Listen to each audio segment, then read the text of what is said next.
नमस्कार। प्रांजल ज्ञान गंगा में आप सभी का स्वागत है। हम स्वामी विवेकानंद जी की पुस्तक ज्ञान योग को पढ़ रहे हैं, जिसमें कि हमने पहले चैप्टर में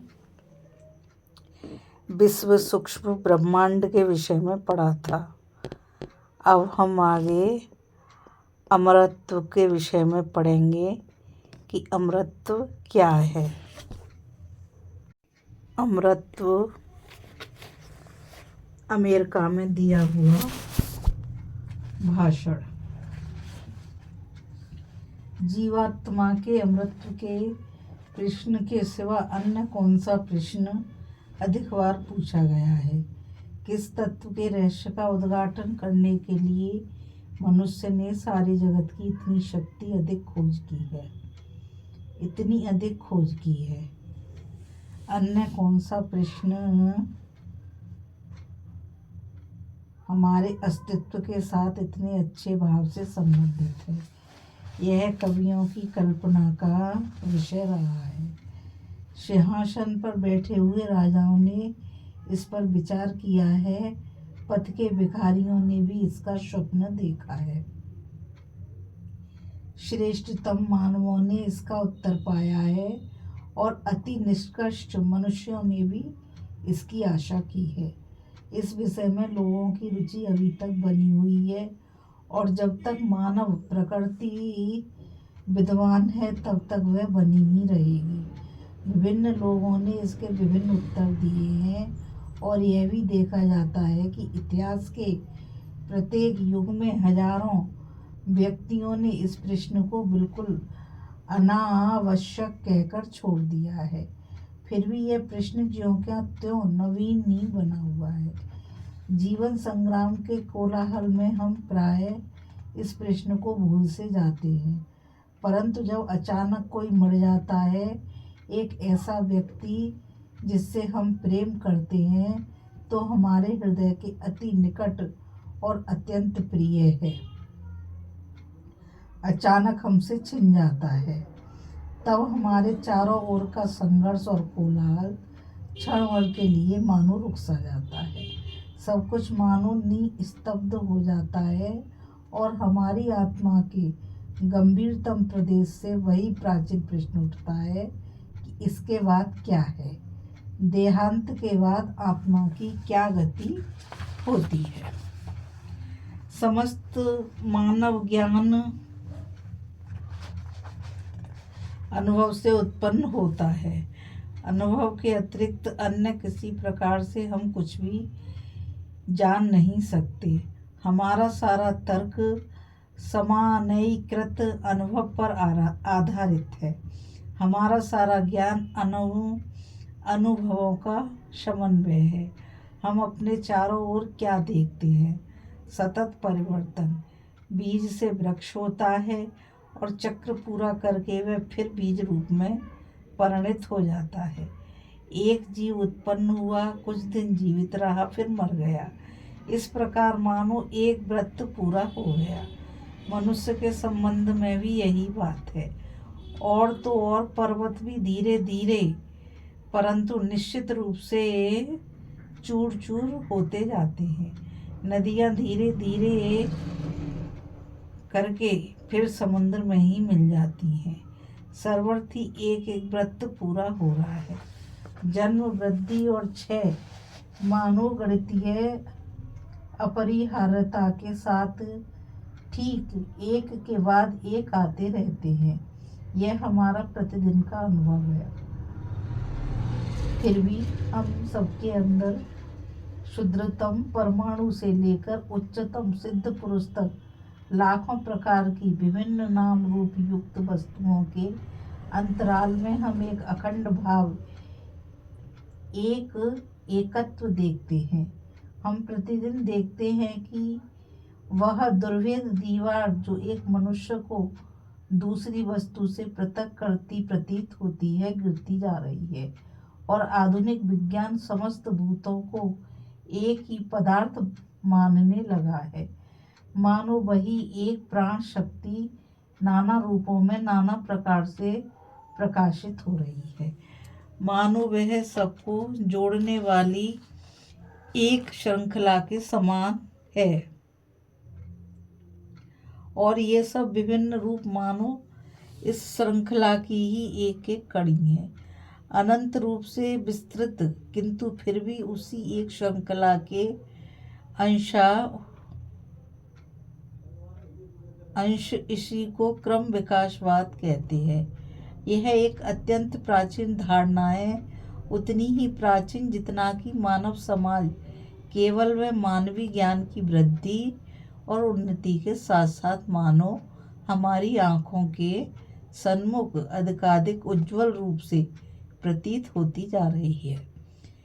एक बात और है जो प्राचीन लोगों ने विशेष रूप से समझी थी, परंतु जिसे आधुनिक विचारकों ने अभी तक ठीक नहीं समझा है, और वह है क्रम संकोच।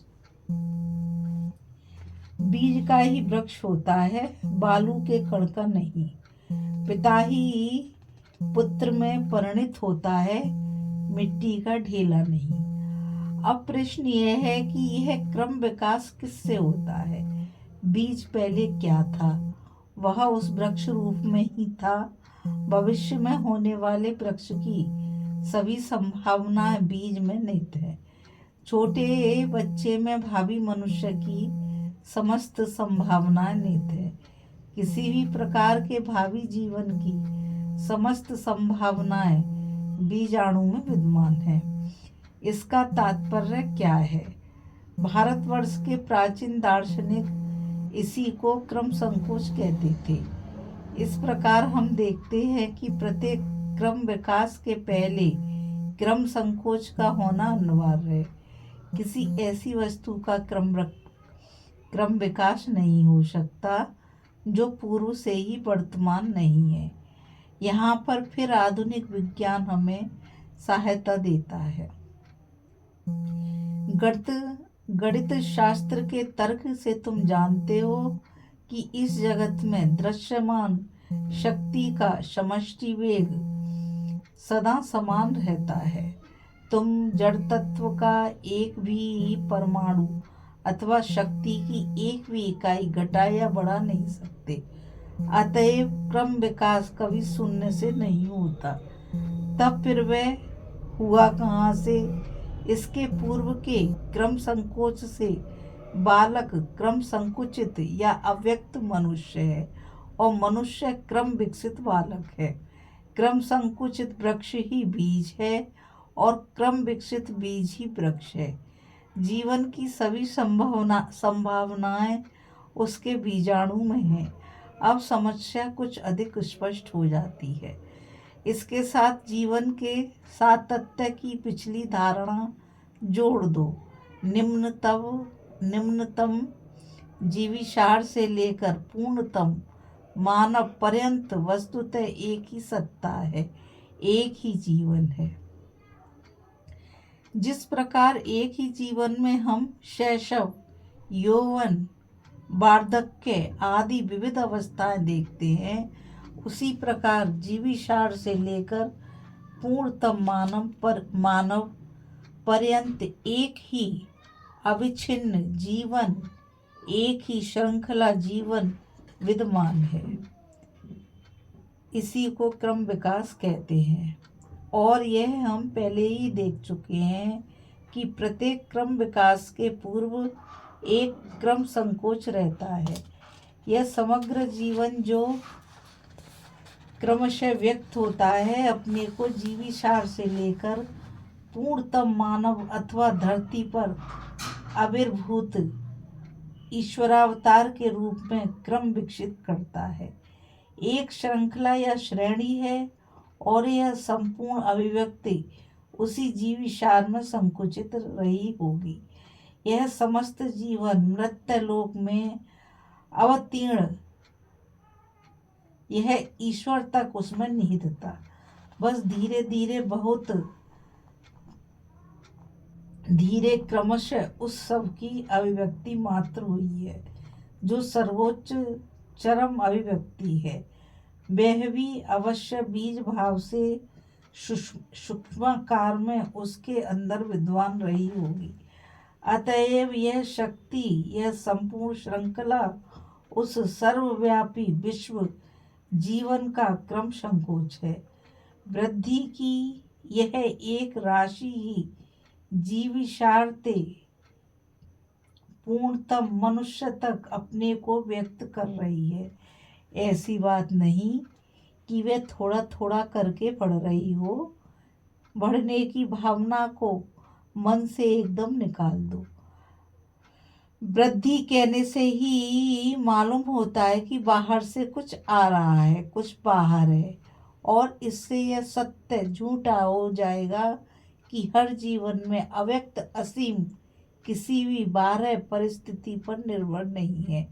उसमें वृद्धि नहीं हो सकती। उसका अस्तित्व सदा रहता है।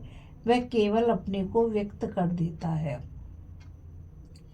कार्य कारण का व्यक्त रूप है। कार्य और कारण में कोई मौलिक भेद नहीं होता। उदाहरण के लिए यह एक गिलास है। यह अपने उपादानों और अपने निर्माता की इच्छा के सहयोग से बना है। ये दोनों उसके कारण हैं और उसमें वर्तमान है। निर्माता की इच्छा शक्ति अभी उसमें किस रूप में विद्वान है? संहति शक्ति के रूप में। वह शक्ति यदि ना रहती तो इसके परमाणु अलग अलग हो जाते। तो अब कार्य क्या हुआ? यह कारण के साथ अभिन्न है, केवल उसने एक दूसरा रूप धारण कर लिया है। हमें यह स्मरण रखना चाहिए। इसी तत्व को अपनी जीवन संबंधी धारणा पर प्रयुक्त करने पर हम देखते हैं कि जीविसार से लेकर पूर्णतम मानव पर्यंत संपूर्ण श्रेणी अवश्य उस विश्वव्यापी जीवन के साथ अभिन्न है। पहले वह संकुचित और सूक्ष्मतर हुआ और इस सूक्ष्मतर कारण से वह अपने को विकसित और व्यक्त करता हुआ स्थूलतर होता रहा है। किंतु अमरत्व के संबंध में जो प्रश्न था वह अब भी नहीं सुलझा। हमने देखा कि जगत के किसी भी पदार्थ का नाश नहीं होता। नूतन कुछ भी नहीं है और होगा भी नहीं। अभिव्यक्त की एक ही श्रृंखला चक्र की भांति बारंबार उपस्थित होती रहती है। जगत में जितनी गति है वह समस्त तरंग के आकार में एक बार उठती हैं फिर गिरती हैं। विविध ब्रह्मांड सूक्ष्मतर रूपों से प्रसूत हो रहे हैं,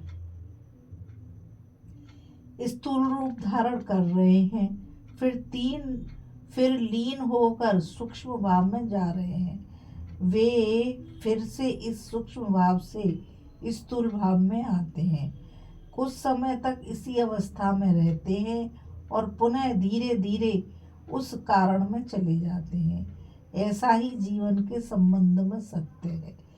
जीवन की प्रत्येक अभिव्यक्ति आती है और फिर चली जाती है। तो फिर नष्ट क्या होता है? केवल रूप आकृति। वह रूप नष्ट हो जाता है किंतु फिर आता है। एक अर्थ में तो सभी शरीर और सभी रूप नित्य हैं। कैसे? मान लो मैं पासा खेल रहा हूँ और वे 6, 5, 3, 4 के अनुपात से पड़े हैं। मैं और खेलने लगा। खेलते खेलते एक समय ऐसा अवश्य आएगा जब वही संख्याएं फिर से पढ़ेंगी और खेलो। वही संयोग पुनः अवश्य आएगा। मैं इस जगत के प्रत्येक कण, प्रत्येक परमाणु की एक एक पासे से तुलना करता हूँ। उन्हीं को बार बार फेंका जा रहा है और वे बार बार नाना प्रकार से गिरते हैं। तुम्हारे सन्मुख जो सारे पदार्थ हैं वे परमाणुओं के एक विशिष्ट प्रकार के संघात से उत्पन्न हुए हैं। यह है गिलास, यह मेज, यह सुराही, ये सभी वस्तुएं परमाणु के समन्वय विशेष हैं।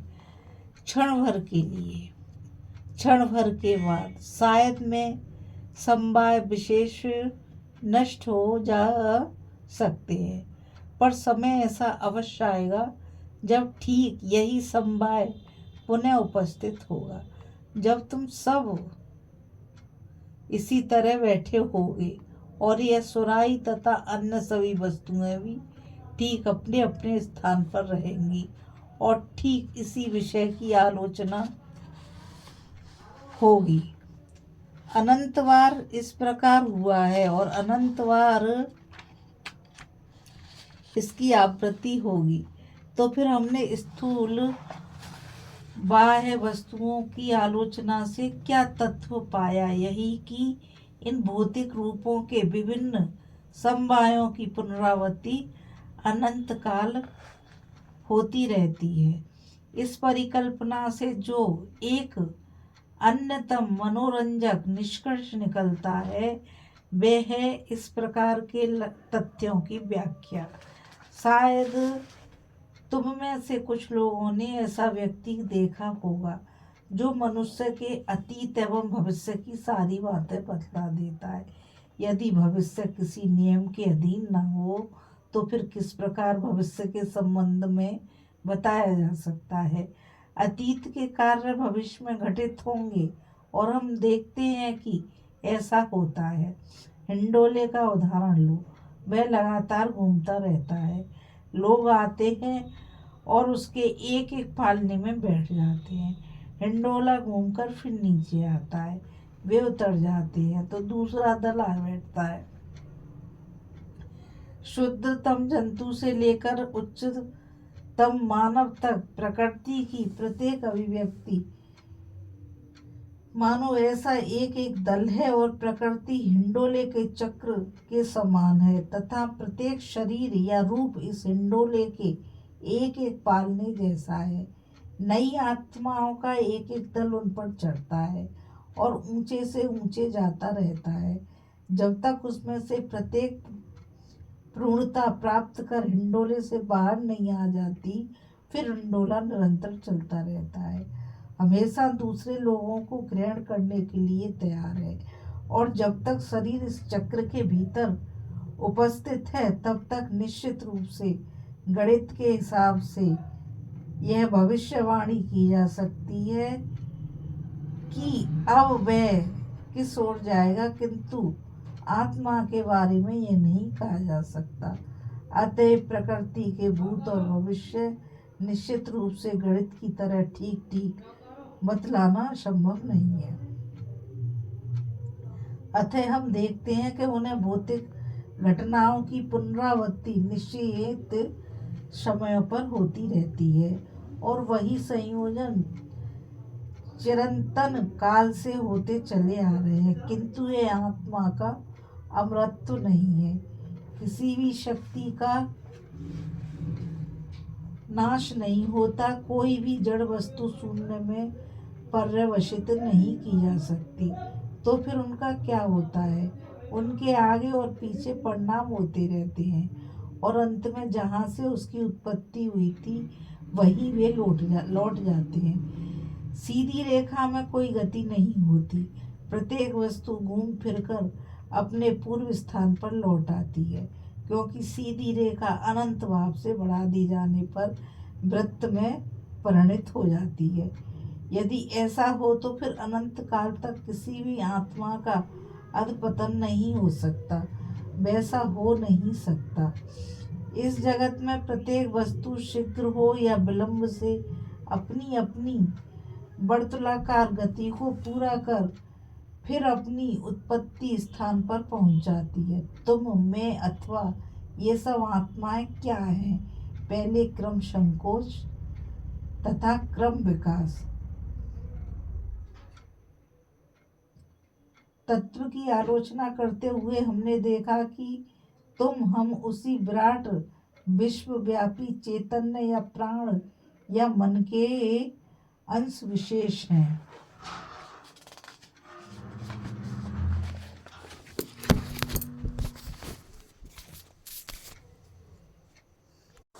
तुम, मैं अथवा ये सब आत्माएं क्या हैं? पहले क्रम संकोच तथा क्रम विकास तत्व की आलोचना करते हुए हमने देखा है कि तुम, हम उसी विराट विश्वव्यापी चैतन्य या प्राण या मन के अंश विशेष हैं जो हम में संकुचित या अव्यक्त हुआ है, और हम घूम कर क्रम विकास की प्रक्रिया के अनुसार उस विश्वव्यापी चैतन्य में लौट जाएंगे, और वह विश्वव्यापी चैतन्य ही ईश्वर है। लोग उसी विश्वव्यापी चैतन्य को प्रभु, भगवान, ईसा, बुद्ध या ब्रह्म कहते हैं। जड़वादी उसी की शक्ति के रूप में उपलब्धि करते हैं। यह अज्ञेयवादी उसी की उस अनंत, अनिर्वचनीय, सर्वातीत पदार्थ के रूप में धारणा करते हैं, और हम सब उसी के अंश हैं। यह दूसरा तथ्य हुआ। फिर भी अनेक शंकाएं की जा सकती हैं। किसी शक्ति का नाश नहीं है। यह बात सुनने में तो बड़ी अच्छी लगती है, पर हम जितनी भी शक्तियां और रूप देखते हैं सभी मिश्रण हैं। हमारे सन्मुख यह रूप अनेक खंडों का समन्वय है। इसी प्रकार प्रत्येक शक्ति अनेक शक्तियों का समवाय है। यदि तुम शक्ति के संबंध में विज्ञान का मत ग्रहण कर उसे कतिपय शक्तियों की समष्टि मात्र मानते हो, तो फिर तुम्हारे मैंपन व्यक्तित्व का क्या होता है? जो कुछ समवाय या संघात है वह शीघ्र अथवा विलंब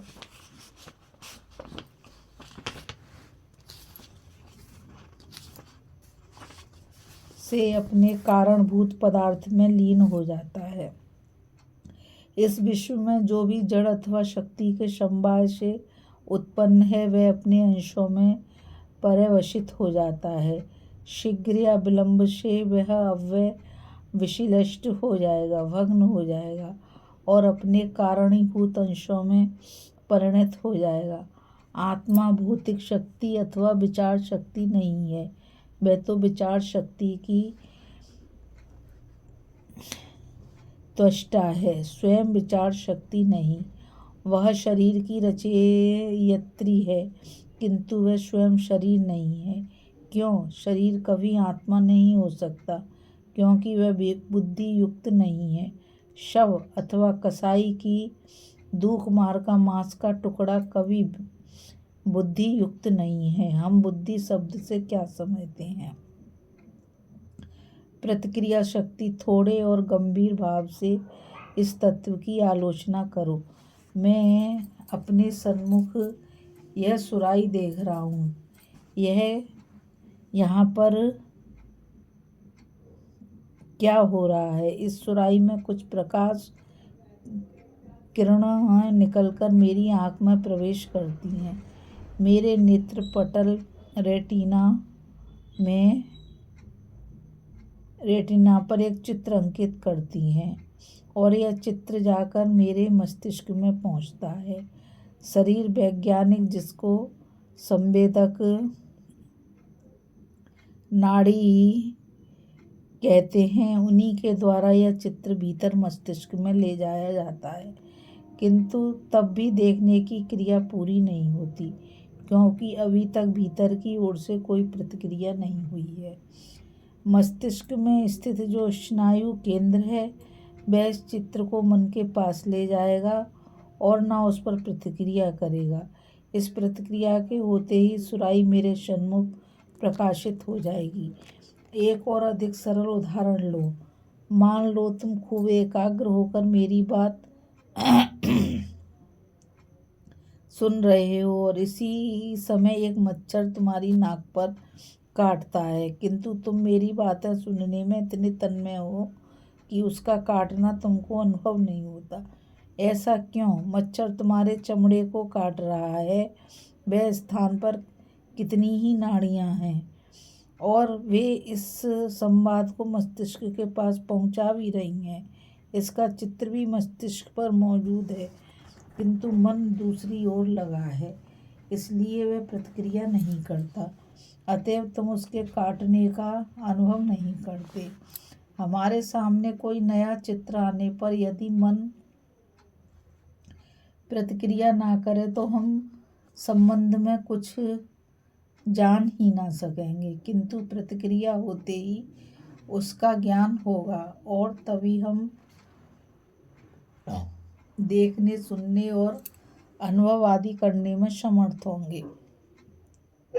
इस प्रतिक्रिया के साथ साथ ही जैसे सांख्यवादी कहते हैं ज्ञान का प्रकाश होता है, अतएव हम देखते हैं कि शरीर कभी ज्ञान का प्रकाश नहीं कर सकता, क्योंकि जिस समय मनोयोग नहीं रहता उस समय हम अनुभव नहीं कर पाते। ऐसी घटनाएं सुनी गई हैं कि किसी न किसी विशेष अवस्था में एक व्यक्ति ऐसी भाषा बोलने में समर्थ हुआ है जो उसने कभी नहीं सीखी। बाद में खोजने पर पता चलता है कि वह व्यक्ति बचपन में ऐसी जाति में रहा है जो वह भाषा बोलती है और वही संस्कार उसके मस्तिष्क में रह गया। वह सब वहाँ पर संचित था। बाद में किसी कारण से उसके मन में प्रतिक्रिया हुई और त्यों ही ज्ञान आ गया और वह व्यक्ति वह भाषा बोलने में समर्थ हुआ। इससे मालूम होता है कि केवल मन ही पर्याप्त नहीं है, मन भी किसी के हाथ में यंत्र मात्र है। उस व्यक्ति की बाल्यावस्था में उसके मन में वह भाषा गुण से निहित थी, किंतु वह उसे नहीं जानता था।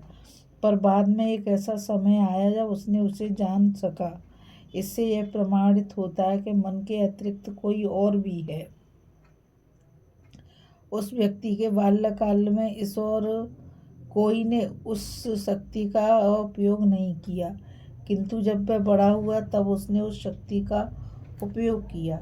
पहले ये शरीर, इसके बाद है मन अर्थात विचार का यंत्र, और फिर है इस मन के पीछे विद्वान वह आत्मा। आधुनिक दार्शनिक लोग विचार को मस्तिष्क में स्थित परमाणुओं के विभिन्न प्रकार के परिवर्तन के साथ अभिन्न मानते हैं, अतएव वे ऊपर कही हुई सब बातों को बिल्कुल अस्वीकार कर देते हैं। जो हो, मन के साथ मस्तिष्क का विशेष संबंध है और शरीर का विनाश होने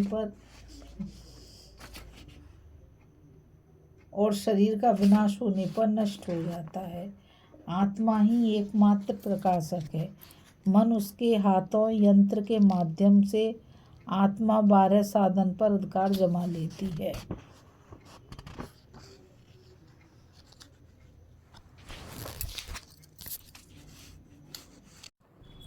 हमने देखा है कि आत्मा शरीर भी नहीं है, मन भी नहीं है। आत्मा कोई यौगिक पदार्थ, कंपाउंड भी नहीं हो सकती। क्यों नहीं?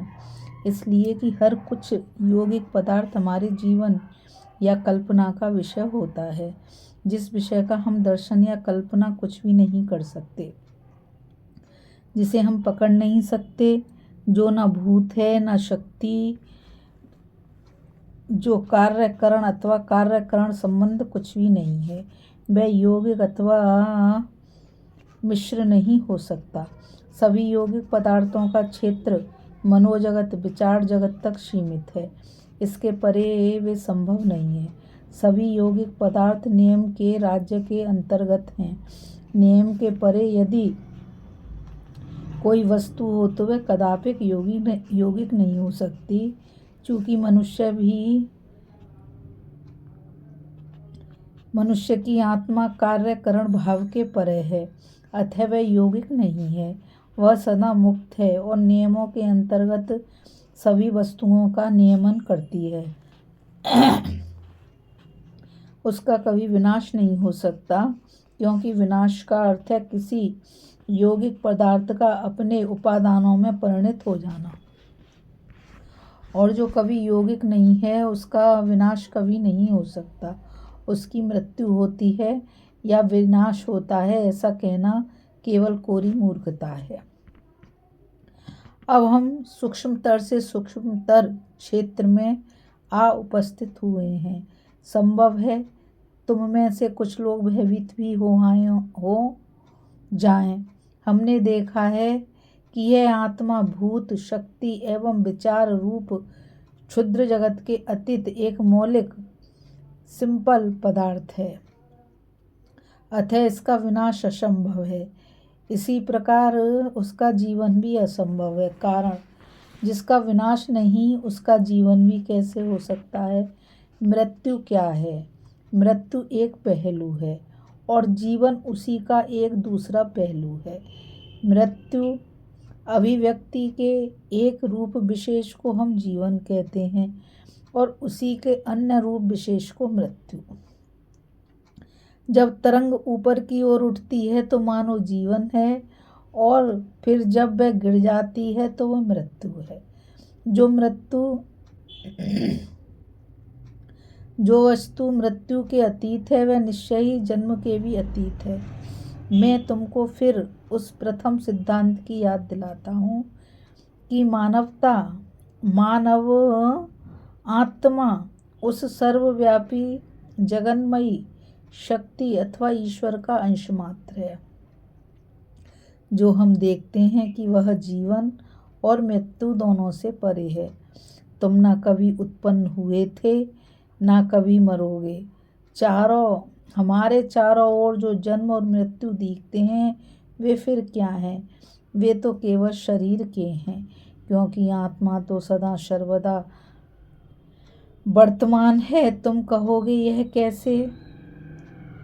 हम लोग इतने यहाँ पर बैठे हुए हैं और आप कहते हैं आत्मा सर्वव्यापी है। मैं पूछता हूँ, जो पदार्थ नियम के कार्यकरण संबंध के बाहर हैं उसे सीमित करने की शक्ति किसमें है?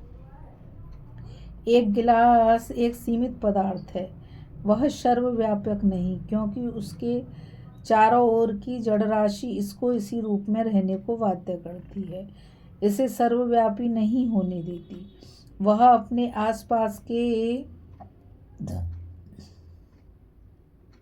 प्रत्येक पदार्थ के द्वारा नियंत्रित है, अतएव यह सीमित है। किंतु जो वस्तु नियम के बाहर है, जिस पर कार्य करने वाला कोई पदार्थ नहीं, वह कैसे सीमित हो सकती है? वह सर्वव्यापक ही। तुम सर्वत्र विद्वान हो, फिर मैंने जन्म लिया है, मैं मरने वाला हूँ, यह सब भाव क्या है? ये सब अज्ञान की बातें हैं, मन का भ्रम है। तुम्हारा ना कभी जन्म हुआ था ना तुम कभी मरोगे। तुम्हारा जन्म भी नहीं हुआ ना कभी पुनर्जन्म होगा। आवागमन का क्या अर्थ है? कुछ नहीं, यह सब मूर्खता है। तुम सब जगह मौजूद हो। आवागमन किसे कहते हैं? वह इस सूक्ष्म शरीर अर्थात मन के परिवर्तन के कारण उत्पन्न हुई मृग मरीचिका मात्र है। यह बराबर चल रहा है। यह आकाश पर तैरते हुए बादल के एक टुकड़े के समान है। जब वह चलता रहता है तो प्रतीत होता है कि आकाश ही चल रहा है। कभी कभी जब चंद्रमा के ऊपर से बादल ही निकलते हैं तो भ्रम होता है कि चंद्रमा चल रहा है। जब तुम गाड़ी में बैठे रहते हो तो मालूम होता है कि पृथ्वी चल रही है और नाव पर बैठने वाले को पानी चलता हुआ सा प्रतीत होता है। वास्तव में ना तो तुम जा रहे हो ना आ रहे हो, ना तुमने जन्म लिया है ना फिर जन्म होंगे। तुम अनंत हो, सर्वव्यापी हो, सभी कार्य कारण संबंध से अतीत, नित्य मुक्त, अज और अविनाशी। जन्म और मृत्यु का प्रश्न ही गलत है, महामूर्खतापूर्ण है। मृत्यु हो ही कैसे सकती है जब जन्म ही नहीं हुआ? किंतु निर्दोष तर्क संगत सिद्धांत पर पहुंचने के लिए हमें कदम और बढ़ाना होगा। मार्ग के बीच में रुकना नहीं है। तुम दार्शनिक हो, तुम्हारे लिए बीच में रुकना शोभा नहीं देता। हाँ, तो यदि हम नियम के बाहर हैं तो निश्चय ही हम सर्वज्ञ हैं, नित्यानंद स्वरूप हैं। निश्चय ही सभी ज्ञान, सभी शक्ति और सर्वविध कल्याण हमारे अंदर ही है। अवश्य तुम सभी सर्वज्ञ और सर्वव्यापी हो, परंतु इस प्रकार की सत्ता या पुरुष क्या एक से अधिक हो सकते हैं? क्या लाखों करोड़ों पुरुष सर्वव्यापक हो सकते हैं? कभी नहीं। तब फिर हम सबका क्या होगा? वास्तव में केवल एक ही है, एक ही आत्मा है और तुम सब वह एक आत्मा ही हो। इस तुच्छ प्रकृति के पीछे वह आत्मा ही विराजमान है। एक ही पुरुष है, वही एकमात्र सत्ता है। वह सदानंद स्वरूप, सर्वव्यापक, सर्वज्ञ, जन्म रहित और मृत्युहीन है। उसी की आज्ञा से आकाश फैला हुआ है, उसी की आज्ञा से वायु बह रही है, सूर्य चमक रहा है, सब जीवित हैं। वही प्रकृति का आधार स्वरूप है।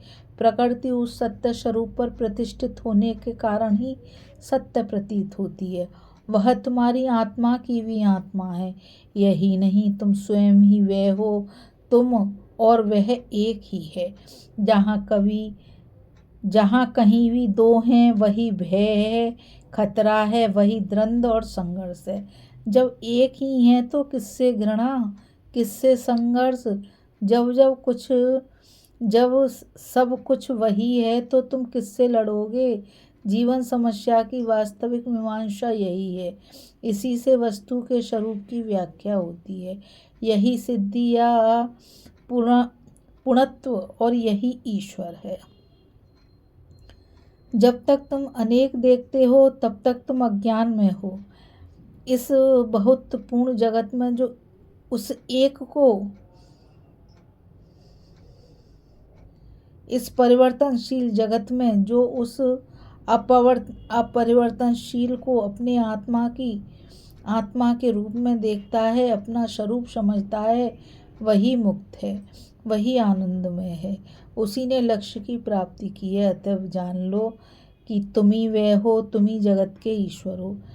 तत्वमसि, ये धारणा है कि मैं पुरुष हूँ, स्त्री हूँ, रोगी हूँ, स्वस्थ हूँ, बलवान हूँ, निर्बल हूँ, अथवा यह कि मैं घृणा करता हूँ, मैं प्रेम करता हूँ, अथवा निर्बल हूँ, अथवा मेरे पास इतनी शक्ति है, यह सब भ्रम मात्र है। इनको छोड़ो। तुम्हें कौन दुर्बल बना सकता है? तुम्हें कौन भयभीत कर सकता है? जगत में तुम ही तो एकमात्र सत्ता हो, तुम्हें किसका भय है? अतएव उठो, मुक्त हो जाओ। जान लो कि जो कोई विचार या शब्द तुम्हें दुर्बल बनाता है, एकमात्र वही अशुभ है। मनुष्य को दुर्बल और भयभीत बनाने वाला संसार में जो कुछ है वही पाप है और उसी से बचना चाहिए। तुम्हें कौन भयभीत कर सकता है? यदि सैकड़ों सूर्य पृथ्वी पर गिर पड़े तो भी तुम्हारे लिए क्या? पर्वत की भांति अटल रहो। तुम अविनाशी हो, तुम आत्मा हो, तुम ही जगत के ईश्वर हो। कहो शिवोहम शिवोहम शिवोहम। मैं पूर्ण सच्चिदानंद हूँ। पिंजड़े को तोड़ डालने वाले सिंह की भांति तुम अपने बंधन तोड़कर सदा के लिए मुक्त हो जाओ। तुम्हें किसका भय है? तुम्हें बांधकर कौन रख सकता है? केवल अज्ञान और भ्रम, अन्य कुछ भी तुम्हें बांध नहीं सकता। मन शुद्ध स्वरूप हो, नित्यानंदमय हो।